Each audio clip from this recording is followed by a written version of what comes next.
नमस्कार, मैं professor Narendra Kumar Pandey, Lucknow university physics department से। और जैसा कि हम लोगों लेजर लेक्चर सीरीज आजकल कर रहे हैं, तो उस क्रम में आज मेरा छठा लेक्चर, सिक्स्थ लेक्चर आपके सामने प्रस्तुत है। और ये एक बहुत ही छोटा सा एक लेक्चर है और ये है लेजर के थ्रेशोल्ड पावर पर। आज हम लोग डिस्कस कर रहे हैं threshold power in a laser. It's a very small topic but an important factor for a laser system. Now अब हम ये समझने की कोशिश करते हैं ये थ्रेशोल्ड पावर होता क्या है। किसी भी लेजर के सिस्टम में हम लोगों ने जैसे पहले बात किया है भाई, एक बहुत 3-4 इंपॉर्टेंट कंपोनेंट्स होते हैं। जैसे कैविटी रेजोनेटर यानी उसके मिरर्स इंपॉर्टेंट होते हैं, ठीक उसी तरीके से कपलिंग इंपॉर्टेंट होता है। और चूंकि लेजर एक्शन तभी शुरू होता है जब एक पॉपुलेशन इन्वर्जन क्रिएट होता है, और पॉपुलेशन इन्वर्जन को क्रिएट करने के लिए हम ऑप्टिकल पंप का यूज करते हैं। तो अब सवाल ये है कि कम से कम हम कितना पंपिंग करें, कितना वॉटेज हम, कितना एनर्जी पर सेकेंड हम दें हम एम्पलीफाइंग मीडियम को, सो दैट कि जो हमारा लोअर लेजर में या ग्राउंड स्टेट में, कह लीजिए ग्राउंड स्टेट में जो हमारे एटम्स हैं वो हमारा पंप होकर के और अपर एनर्जी लेवल पर जाए, जहां से वो रैपिड ट्रांजिशन के द्वारा मेटा स्टेबल स्टेट यानी अपर लेजर लेवल में आए, और फिर अपर लेजर लेवल से वो लोअर लेजर लेवल में ट्रांजिशन करके हमको लेजर आउटपुट दे। तो ये जो हम पंप यूज करते हैं, इस पंप का थ्रेशोल्ड पंप पावर होना क्या चाहिए, कैसे हम डिफाइन करते हैं? तो हम कहते हैं the threshold pump power of a laser is the value of the pump power at which the laser threshold is just reached. यानी कि जैसे ही ये पंप पावर पहुंचेगा, लेजर का थ्रेशोल्ड पहुंचेगा और लेजर ऑसिलेशन शुरू हो जाएगा। हाँ, ऑफ कोर्स यहाँ हम एज्यूम कर रहे हैं स्टेडी स्टेट कंडीशन में लेजर ऑपरेट करेगा। So the threshold pump power of a laser is the value of the pump power at which the laser threshold is just reached, assuming of course steady state conditions. At this point a laser's output is dominated by stimulated emission rather than by spontaneous emission, and the small signal gain equals the losses of the laser resonator. बड़ी simple सी बात है कि जब हम वो threshold हम pump power का देंगे तो इस केस में स्टिमुलेटेड एमिशन ज्यादा होगा और स्पॉन्टेनियस एमिशन काफी कम होगा। तो ये हमारा थ्रेशोल्ड पंप पावर। और low threshold pump power requires low resonator losses and high gain efficiency. ध्यान देने की बात है कि जिस भी लेजर का जो threshold power required for laser oscillation, वो जितना कम होगा उतना कम एनर्जी हमको देना होगा, सो दैट कि लेजर ऑसिलेशन शुरू हो जाए। यानी लेजर ऑसिलेशन कम ही एनर्जी पर सेकंड देने पर हमारा स्टार्ट हो जाएगा। तो threshold power should be as low as possible for the laser oscillation to start. जैसे एक हमने टिपिकल एक फिगर आपको दिखाया है कि भाई ये आउटपुट पावर और पंप पावर के बीच में एक रफ ग्राफ है। इस तरह से कैरेक्टरिस्टिक ग्राफ यहाँ पर देने की कोशिश की गई है। यहाँ ये प्रिज्यूम किया गया है कि अप टू 5 या 5+ वाट में जब हम पंप पावर में देते हैं तब भी हमारा लेजर ऑसिलेशन शुरू नहीं हो पाता है। क्यों? क्योंकि थ्रेशोल्ड लिमिट को हम नहीं पहुंच पाए। जैसे ही 5 के ऊपर लगभग 6 वाट के आसपास हमारा पंप पावर जाता है, ये थ्रेशोल्ड को पहुंच जाता है, और थ्रेशोल्ड को पहुंचने से हमें लेजर ऑसिलेशन मिलने लगता है और लेजर आउटपुट मिलता है। So this is a characteristic output versus input power for an optically pumped laser. The threshold pump power is assumed in this figure to be around 6 watt. Now, अब थोड़ा एक rough calculation करने की, एक फॉर्मूले पर पहुंचने की कोशिश करते हैं थ्रेशोल्ड पंप पावर के बारे में। Now, भाई जो थ्रेशोल्ड इन्वर्जन जो है वो जनरली वेरी स्मॉल होगा compare to the total number of atoms. क्या n क्या है भाई? अगर 3 लेवल लेजर सिस्टम की हम बात कर रहे हैं तो n is n1 + n2 + n3।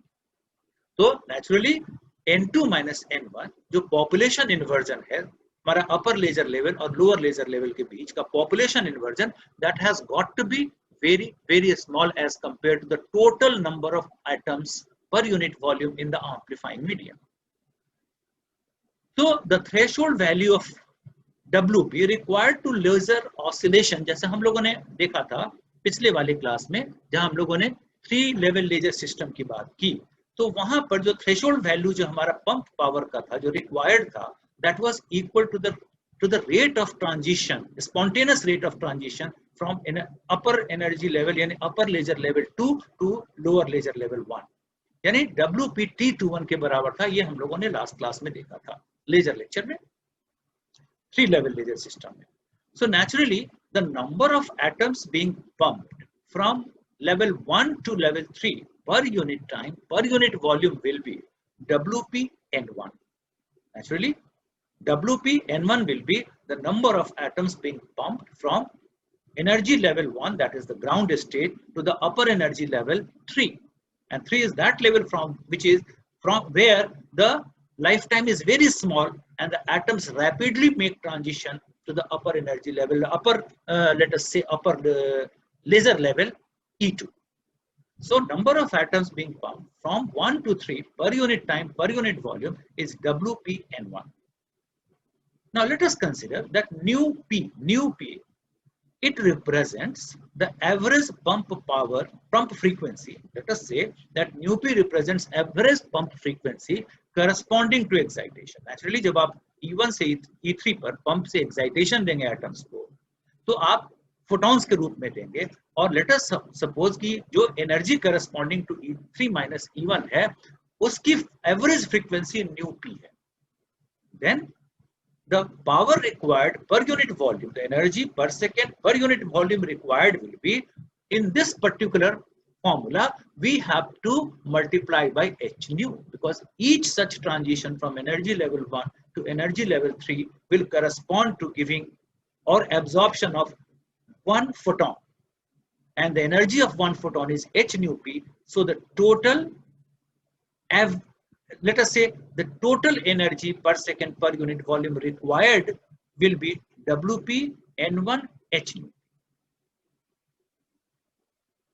Now that means if we are talking about, this is the formula, and here at the threshold condition WP is equal to T21, as we had seen in the last lecture, and in the beginning also we have seen this, that the threshold value of WP is T21, that is rate of spontaneous transition from upper energy level E2 to lower energy level E1.